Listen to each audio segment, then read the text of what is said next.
Good day mga master, no? Change oil tayo gamit itong ito, subok ko na to eh. Binili ko to eh. Yung nga wala na akong langis eh. Binili ko to. Yan, ito yung gagamitin natin kay Click. Ano mga master, ang takbo nitong yung motor ko na to ay na change oil ko pa to nung June. Dahil hindi naman nabaha to. Yan, hindi naman nabaha to. Kaya ginawa ko, hindi ko siya change oil pagkatapos ng malalim na baha. Ito 45,000 na siya, no? Yan, alam nyo ba, ilang buwan na to, noong June hanggang ngayon, November 6 na ngayon. Ang takbo nito noon ay 38 38 pa lang ito, 38,000 pa lang yan nung change oil ko. Ayun, ngayon lang natin change oil to. May tsura, oh.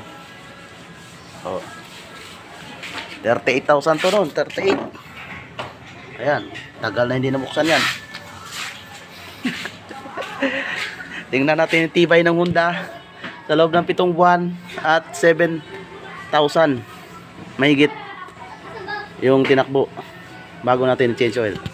Ito, meron tayong biniling S-Oil 7. Napaganda na ito, nakita ko to sa ano, ginamit to sa ano. Tapos ito, yan, gandang gamit natin dyan. Tapos itong lagayan, masikip sa kabila. Dito tayo bibira tayo dito mga master. Ayan, yan. Asa na yun? Yun tayo bibira. Ay,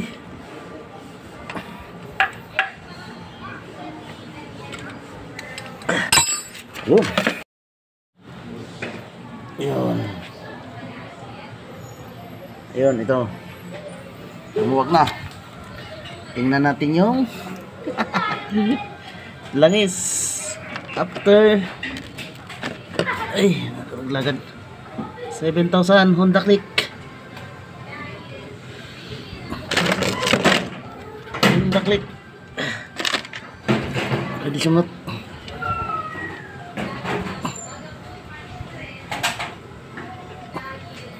Ayun, ayos pa naman. Honda Click 7,000.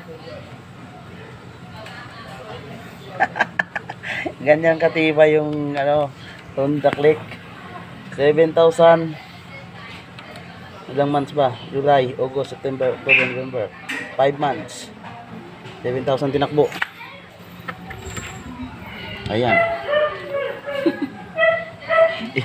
Ewan ko lang kung may isang baso. Ganito katibay yung Click. Ayan,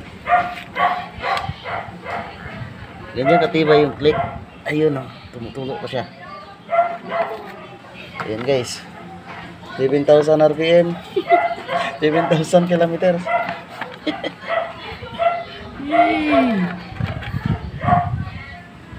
So ganyan katibay yung Click mga master, no? Tapos tingnan ko ulit mamaya yung ano, panggilid kung ano nangyari. Di ba? Ganon siya katibay, babu.